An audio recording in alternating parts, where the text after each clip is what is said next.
yang kami kenal dan kami sebut dalam nama Tuhan kami Yesus Kristus. Allah yang baik, Allah yang sangat mengasihi kami. Kasih Tuhan kepada kami begitu dalam melebihi dalamnya lautan. Begitu luas melebihi luasnya samudra raya. Begitu tinggi melebihi tingginya langit dari bumi.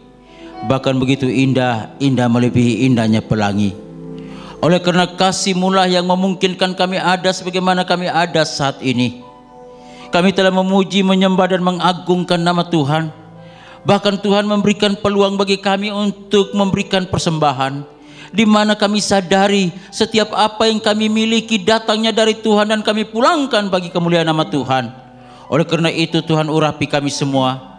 Berikan hikmat dan akal budi, berikan pemahaman bagi kami agar kami dapat memberikan yang terbaik bagi Tuhan, dapat mengerti tentang kebenaran Tuhan, agar kami mengimplementasikan di dalam kehidupan kami ini. Terima kasih Bapa, Roh Kudus yang manis, berkaryalah dengan luasa di tempat ini. Halokan roh yang bukan datang dari Allah yang ingin menghalangi kami untuk merenungi kebenaran firman Tuhan. Kami sehati di dalam nama Tuhan Yesus Kristus. Engkau keluar, tinggalkan hati dan pikiran kami, tinggalkan ruangan ini. Biar Roh Kudus saja berkarya dengan luasa untuk menjamah, menolong dan memberkati kami semua. Terima kasih Bapa, di dalam nama Tuhan Yesus Kristus kami berdoa dan mengucap syukur. Haleluya. Amin. Salam. Silakan duduk, Tuhan Yesus memberkati. Sesuai dengan tema yang diberikan kepada saya dari pusat, berbicara tentang kekudusan. Dan saya akan memberikan judul khotbah, kekudusan umat Kristen. Mari kita membuka Alkitab kita yang terambil dari Amos pasal yang keempat, ayat yang kedua. Mari kita bangkit berdiri sama-sama. Sudah ada di sini, mari kita baca bersama-sama. Sudah ada di layar ini, kita baca bersama-sama. Amos pasal yang keempat, ayat yang kedua. 1, 2, 3. Tuhan Allah telah bersumpah, demi kekudusannya, sesungguhnya akan datang masanya bagimu, bahwa kamu diangkat dengan kait, dan yang tertinggal di antara kamu dengan kail ikan. Amin. Silakan duduk. Tuhan Yesus memberkati. Judul khotbah kita, kekudusan umat Kristen. Demi kekudusannya, kekudusan Allah akan dibuktikan kebenarannya melalui hukumnya atas dosa. Allah itu kudus, dan demi kekudusannya dia akan membukti kebenaran itu melalui hukum-hukumnya atas dosa. Ini merupakan ungkapan monoteisme etis dari Nabi Amos. Ini adalah ungkapan monoteisme etis dari Nabi Amos, karena kekudusannya menggambarkan keberadaan hakiki Allah. Kata dengan kait yang tertulis dari Amos pasal 4 ayat yang kedua mengungkapkan dengan kait. Sebagian hewan-hewan yang dituntun dengan kait atau gelang di hidung mereka. Kait itu seperti gelang yang ada di hidung hewan-hewan. Bahkan ungkapan yang tertinggal, bahkan yang terakhir di antaramu, kail ikan. Karena kait yang biasa sudah habis dipakai oleh jumlah besar tawanan itu, maka yang sisa kail ikan pun digunakan untuk yang lain. Kita melihat di sini Amos sedang mengungkapkan tentang kekudusan Allah, bahwa Allah itu kudus, Allah itu benar, Allah itu mulia. Jadi kekudusannya harus dinyatakan, kekudusannya harus dikumandangkan, kekudusannya harus diberitakan, dinyatakan agar dapat dimengerti. Jadi diungkapkan dengan kait, yang tertinggal di antara kamu dengan kail ikan. Karena kain sudah habis untuk mengangkat orang percaya, orang-orang yang ada, maka harus digunakan dengan kail ikan. Itu ungkapan-ungkapan monoteisme etis dari Amos, supaya umat saat itu mengerti bahwa Allah itu kudus, kekudusan Allah harus dinyatakan.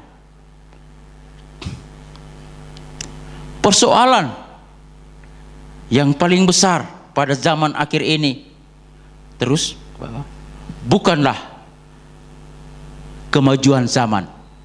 Jadi persoalan pada zaman akhir ini bukanlah kemajuan zaman, bukanlah kemajuan ilmu pengetahuan, bukannya kemajuan teknologi kebudayaan dan hal-hal materi lainnya. Persoalan yang paling besar pada zaman akhir ini adalah persiapan kekudusan dalam menanti kedatangan Yesus Kristus yang kedua kalinya. Persoalan kekudusan dalam menantikan Yesus Kristus yang kedua kali itu adalah persoalan pada akhir zaman ini. Bukan masalah-masalah teknologi, bukan masalah-masalah budaya, bukan masalah-masalah pengetahuan, tetapi persoalan yang sangat besar dalam akhir zaman ini adalah persiapan kekudusan dalam menantikan kedatangan Yesus Kristus yang kedua kali. Oleh karena itu, bertalian dengan judul khotbah kita, kekudusan umat Kristen, mari kita simak ada 6 perkara penting yang perlu kita simak dan kita renungkan. Bertalian dengan judul khotbah kita ini, yang pertama kita melihat apa itu kekudusan. Kita harus tahu apa itu kekudusan. Dalam bahasa Ibrani mempergunakan kata kadosi atau kodesi. Dua kata yang sama, ungkapannya bisa berbeda tapi mengandung arti yang sama. Dalam bahasa Yunaninya mempergunakan kata hagios, kata hagios. Terjemahan Lasim bagi keduanya adalah kudus. Kadosi, kodesi dalam bahasa Ibraninya, hagios dalam bahasa Yunaninya, ini Lasim diterjemahkan adalah kudus. Meskipun kadang-kadang keduanya diterjemahkan dengan suci, perbedaan antara kudus dan suci itu tidaklah gamblang. Justru bisa benar mengatakan bahwa bila yang dipikirkan adalah kualitas hakiki Tuhan dan manusia, maka dipakailah istilah kudus. Namun istilah suci menekankan akibat daripada sikap yang menjurus kepada kemurnian atau kesucian. Jadi kualitas itu selalu diterjemahkan dengan kudus. Tetapi kita melihat akibat dari sikap itu selalu diterjemahkan dengan kesucian. Jadi tidak ada perbedaan yang terlalu besar. Itu kata saling mengait dan menguatkan. Itulah kekudusan. Jadi kita melihat di sini bahwa kadosi dapat berarti terpisah. Kadosi dapat berarti terpisah atau dikhususkan atau terpotong dari. Terus ke bawah, dikuduskan, diputuskan, terpotong, terpisah untuk digunakan terhadap keadaan atau digunakan oleh Allah. Seseorang dipisahkan, barang dipisahkan supaya digunakan oleh Allah, itulah kadosi. Itulah kudus, berarti dipisahkan. Orang-orang yang kudus, orang-orang yang suci itu dipisahkan oleh Allah supaya orang-orang tersebut dapat digunakan oleh Allah. Kita dipanggil untuk hidup kudus supaya kita dapat digunakan oleh Allah, dipakai oleh Allah, disiapkan oleh Allah menjadi alat yang heran dan ajaib. Namun hagios juga mempunyai dasar pemikiran yang sama mengenai keterpisahan dan kesucian terhadap Allah. Jadi kita melihat kekudusan adalah harga mati. Kekudusan adalah bahwa orang-orang itu dipisahkan supaya dapat dipakai, digunakan oleh Allah. Oleh karena itu penting hidup di dalam kekudusan itu. Jadi arti kekudusan itu berarti saya kudus, Anda kudus, kita semua kudus. Berarti kita adalah orang-orang yang dipisahkan oleh Allah supaya Allah dapat menggunakan kita, Allah dapat memakai kita, Allah dapat mengurapi kita, dan Allah dapat menyiapkan kita menjadi alatnya yang heran dan ajaib untuk pergi membawa salom bagi dunia ini. Itulah kekudusan. Ada lagi kata Maha Kudus dalam Kisah Para Rasul pasal 2 ayat 27, dan kata kudus dalam Wahyu 15 ayat 4 adalah terjemahan dari kata Yunani hosios, diterjemahkan suci atau saleh, suatu kata yang mengandung arti hubungan yang benar dengan Allah. Jadi kita lihat kudus berarti kita dipisahkan oleh Allah, dan juga kekudusan atau kudus itu berarti kita punya hubungan yang benar dengan Allah. Allah mau berhubungan dengan orang-orang yang kudus, Allah mau berhubungan dengan orang-orang yang benar. Namun kebenaran yang ada pada kita, kekudusan yang ada pada kita itu karena kekudusan Allah yang mengayomi kita, yang menguasai kita, yang membuat kita kudus. Jadi pengertian apa itu kekudusan? Kekudusan itu berarti bahwa kita dipisahkan oleh Allah supaya dapat digunakan dan dipakai oleh Allah. Yang kedua, tadi yang pertama apa? Apa itu kekudusan? Yang kedua, dari manakah kekudusan itu? Istilah kudus dalam PL atau Perjanjian Lama sama dengan di PB atau Perjanjian Baru. Dipakai dalam pengertian terhadap Allah, Allah yang kudus. Istilah itu menunjukkan kepada keterpisahan Allah dari ciptaan dan bahwa ia mengungguli, melebihi ciptaan itu. Demikian kudus itu menggambarkan transendensi Allah. Maksudnya transendensi itu nun jauh di sana, begitu berbeda antara Allah dengan ciptaannya. Kita punya perbedaan, kita adalah ciptaan Allah berbeda dengan Sang Pencipta. Dia nun jauh di sana, yang suci dan yang kudus itu. Dia menyatakan diri dalam imanen untuk memperkenalkan diri yang membuat kita kenal Dia, dan kita mendapat kesucian dan kekudusan karena kesucian dan kekudusan itu adalah datang dari Allah itu sendiri.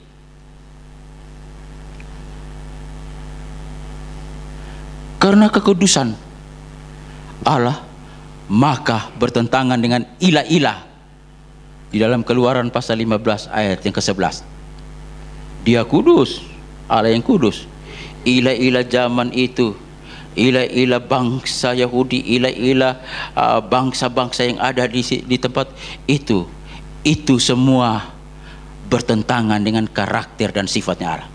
Demikian juga dengan seluruh ciptaannya. Dalam Yesaya pasal 40 ayat 25, Dia menciptakan segala sesuatu dan Dia berbeda dengan ciptaannya karena Dia adalah Allah Sang Pencipta itu sendiri, karena kekudusan yang ada pada Dia. Dengan demikian kita dapat berkata, dari manakah kekudusan itu? Kekudusan itu datangnya dari Allah. Anda dan saya tidak mungkin hidup kudus kalau Allah tidak memberikan kekudusan kepada kita. Kalau Allah tidak menyatakan kekudusan kepada kita.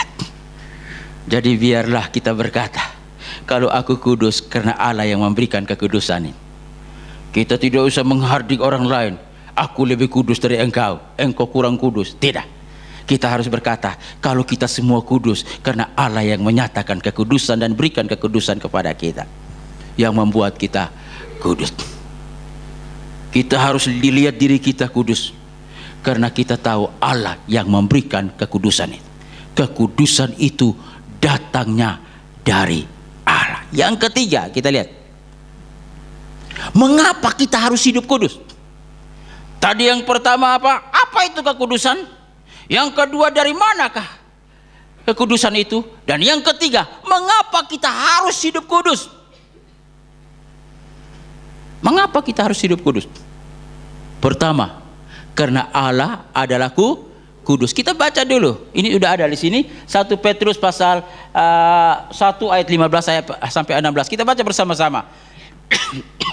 Mengapa kita harus hidup kudus? Pertama, karena Allah adalah kudus. Kita baca bersama-sama. 1, 2, 3. Tetapi hendaklah kamu menjadi kudus di dalam seluruh hidupmu, sama seperti Dia yang kudus yang telah memanggil kamu. Sebab ada tertulis, kuduslah kamu sebab aku kudus. Inilah yang menjadi alasan paling utama mengapa kita harus hidup kudus. Kita mempunyai Allah yang kudus, sehingga kita yang menyebut dirinya sebagai anak-anaknya, kita harus dapat menjaga kekudusan di dalam seluruh aspek kehidupan kita. Aku malu kalau aku tidak mau hidup dalam kekudusan, karena aku percaya kepada Allah sebagai Bapakku, aku anaknya adalah kudus. Aku malu. Aku harus hidup kudus karena Allah Bapakku kudus. Aku harus hidup baik dalam kebaikan karena Allah Bapakku kudus dan hidup dalam kebaikan. Aku malu kalau aku tidak hidup kudus. Jadi pertama, karena Allah adalah kudus adanya. Yang kedua, mengapa kita harus hidup kudus? Yang kedua, karena Kristus telah menebus kita. Kita baca 1 Petrus pasal yang pertama ayat 18 sampai ayat 19. Kita baca bersama-sama, sudah ada di layar ini. 1 Petrus pasal yang pertama ayat 18 sampai ayat 19 ada di layar ini. Kita baca bersama-sama. Kita lihat 1, 2, 3. Sebab kamu tahu bahwa kamu telah ditebus dari cara hidupmu yang sia-sia yang kamu warisi dari nenek moyangmu itu, bukan dengan barang yang fana, bukan pula dengan perak atau emas, melainkan dengan darah yang mahal, yaitu darah Kristus yang sama seperti darah anak domba yang tak bernoda dan tak bercacat. Kedua, Kristus telah menebus kita. Mengapa aku hidup kudus? Karena Kristus telah menebus aku. Dulu aku orang berdosa, tapi Dia menebus segala dosa dan salahku. Dia pikul dosa dan salahku, membuat aku suci, kudus di hadapannya. Itu alasan kenapa kita harus hidup kudus. Karena Kristus telah menebus kita. Jadi jangan melihat diri kita terlalu berdosa, melihat diri kita terlalu lemah, melihat diri kita tidak berarti. Bahkan kita ngaca, kita berkata, ya aku tidak berarti, aku tidak mampu, aku bodoh. Tapi kita berkata, kita berarti di hadapan Tuhan karena Tuhan telah menebus kita, menyuci, menguduskan kita. Dengan demikian, aku harus hidup di dalam kekudusan itu karena Kristus telah menebus kita. Bukan saja itu, kita melihat sebagai seorang manusia yang percaya kepada Tuhan Yesus Kristus, kita harus menghargai pengorbanannya di kayu salib untuk menebus segala dosa dan salah kita. Kita menghargai penebusannya.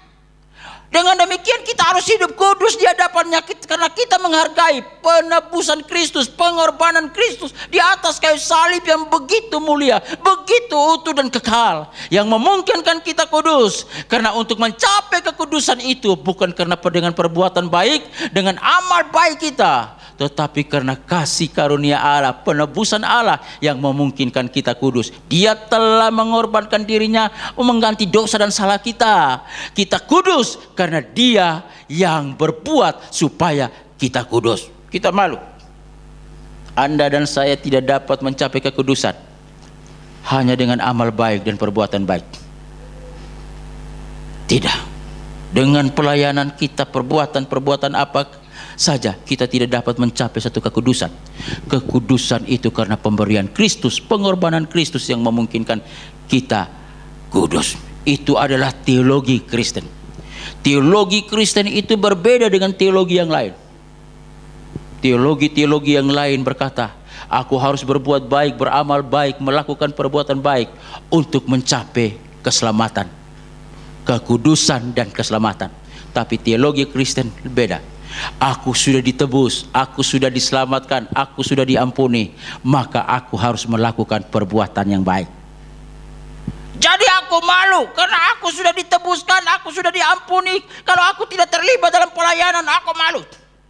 Selayaknya kita semua harus terlibat dalam pelayanan beribadah dengan setia. Karena apa? Karena Tuhan Yesus telah menebus kita, telah mengampuni kita, telah menyuci menguduskan kita, yang memungkinkan kita ada sebagaimana kita ada. Jadi kita harus malu kalau kita tidak beribadah dengan sungguh-sungguh. Kita malu kalau kita tidak ikut melayani dengan sungguh-sungguh. Kita malu kalau kita tidak memberikan dengan sungguh-sungguh. Berikan pikiran kita, berikan hati kita, berikan waktu kita, berikan harta kita melalui ucapan syukur, melalui persepuluhan, pemberian kita mendukung bagi gereja Tuhan, misi penginjilan dan pekerjaan Tuhan yang lain. Kita malu, semuanya itu kita lakukan karena Tuhan telah melakukan lebih dulu, melebihi dari apa yang kita lakukan. Yang ketiga, tadi yang pertama apa? Mengapa kita harus hidup kudus? Yang pertama apa? Karena Allah itu kudus. Yang kedua, Yesus telah menebus dosa kita. Yang ketiga, Roh Allah melahirbarukan kita. Mari kita lihat Titus pasal 3 ayat 5 sampai ayat yang ke-6. Sudah ada di sini. Mari. Titus pasal 3 ayat 5 sampai ayat 6. Ayat yang sudah ada kita akan baca. Titus pasal yang 3 ayat 5 sampai ayat 6. Kita baca bersama-sama. 1, 2, 3. Pada waktu itu Dia telah menyelamatkan kita, bukan karena perbuatan baik yang telah kita lakukan, tetapi karena rahmat-Nya oleh permandian kelahiran kembali dan oleh pembaharuan yang dikerjakan oleh Roh Kudus yang sudah dilimpahkannya kepada kita oleh Yesus Kristus, Juru Selamat kita. Betapa indahnya hidup kita ini oleh karena rahmat-Nya. Rahmat-Nya, Allah yang begitu mengasihi kita, Dia memberikan Roh-Nya yang kudus kepada kita ketika kita percaya kepada Kristus. Jadi mengapa kita harus hidup kudus? Karena kita telah dilahirbarukan. Roh Allah telah melahirbarukan kita. Yang lama sudah berlalu, tapi yang baru datang. Jadi kehidupan kita adalah kehidupan yang baru. Dosa-dosa keturunan, dosa-dosa nenek moyang telah dihancurkan. Kita disuci dan dikuduskan oleh Allah. Roh Kudus yang bekerja dalam kehidupan kita, yang memungkinkan kita kudus. Oleh karena itu penting, hari lepas hari minta Roh Kudus untuk menuntun kita, menjaga kita, senantiasa berada bersama dengan kita, menuntun langkah kita, supaya kita hidup di dalam kebenaran dan kekudusan itu. Kita butuh Roh Kudus hadir bersama dengan kita. Kita butuh pengurapan, kita butuh kehadirannya, kita butuh kebenaran itu untuk menuntun kita kepada jalan yang benar. Yang keempat, bagaimana cara kita hidup kudus? Bagaimanakah cara kita hidup kudus? Yang pertama, mencari Tuhan dengan segenap hati dan jiwa kita. Kita baca Ulangan pasal 4 ayat 29 yang sudah ada ini, kita baca bersama-sama. Jadi bagaimana cara kita hidup kudus? Yang pertama, mencari Tuhan dengan segenap hati dan jiwa kita. Ulangan 4 ayat 29, kita baca bersama-sama. 1, 2, 3. Dan baru di sana engkau mencari Tuhan Allahmu dan menemukannya, asal engkau menanyakan Dia dengan segenap hatimu dan dengan segenap jiwamu. Carilah Tuhan dengan segenap hati dan segenap jiwa kita. Berarti sungguh-sungguh kita mencari Tuhan. Cari Dia lewat ibadah seperti ini. Cari Dia lewat kita terlibat dalam pelayanan. Cari Dia lewat doa-doa kita. Cari Dia lewat kita membaca firman. Cari Dia tetap lewat kita setia melayani Tuhan. Cari Dia. Cari dengan sungguh-sungguh, dengan segenap hati dan jiwa kita cari. Bagaimana cara kita hidup kudus? Pertama, dengan mencari Tuhan dengan segenap hati dan jiwa kita. Yang kedua, menyimpan firman Tuhan di dalam hati kita. Mari kita baca Mazmur pasal 119 ayat yang ke-11. Mazmur pasal 119 ayat yang ke-11. Kita baca bersama-sama. 1, 2, 3. Dalam hatiku aku menyimpan janjimu, supaya aku jangan berdosa terhadap engkau. Berarti kita menyimpan firman Tuhan di dalam hati kita.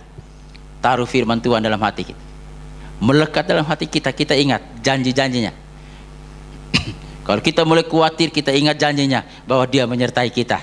Kita mulai takut, kita ingat janjinya bahwa Dia selalu memberikan keberanian dan kekuatan kepada kita. Kita dalam keadaan sakit penyakit, kita ingat janjinya bahwa Dia adalah dokter di atas segala dokter yang sanggup menyembuhkan kita. Kita ingat Dia. Simpan firman Tuhan itu dalam hati. Bukan saja dalam pikiran kita, sampai dalam hati kita, kita simpan firman. Melekat dengan Dia supaya kita selalu diingat, dikuatkan melalui kebenaran firman Tuhan. Yang ketiga, bagaimana cara kita hidup kudus? Yang ketiga, merenungkan tita-tita dalam firman Tuhan. Kita baca Mazmur 119 ayat 15, kita baca bersama-sama. 1, 2, 3. Aku hendak merenungkan tita-titamu dan mengamat-amati jalan-jalanmu. Renungkan tita-titanya, perintah-perintahnya, jalan-jalannya direnungi. Renungi itu, bahwa semua itu membawa kebaikan bagi kita. Tita-tita yang ada di dalam firman Tuhan, perintah-perintah, ketetapan-ketetapan, wejangan-wejangan, aturan-aturan, kekuatan-kekuatan yang ada dalam firman Tuhan. Kita harus merenunginya. Renungkan siang dan malam, sambil percaya kepada Tuhan bahwa Tuhan sanggup tolong kita. Yang keempat, kita lihat ini, bagaimana kita harus hidup kudus. Yang keempat, tetap setia kepada Yesus Kristus. Wahyu 2 ayat yang ke-10, kita baca. Wahyu pasal 2 ayat yang ke-10. Kita baca bersama-sama. 1, 2, 3. Jangan takut terhadap apa yang harus engkau derita. Sesungguhnya iblis akan melemparkan beberapa orang dari antaramu ke dalam penjara, supaya kamu dicobai dan kamu akan beroleh kesusahan selama 10 hari. Hendaklah engkau setia sampai mati, dan aku akan mengaruniakan kepadamu mahkota kehidupan. Tetap setia kepada Yesus Kristus. Apapun terjadi, setia kepada Kristus.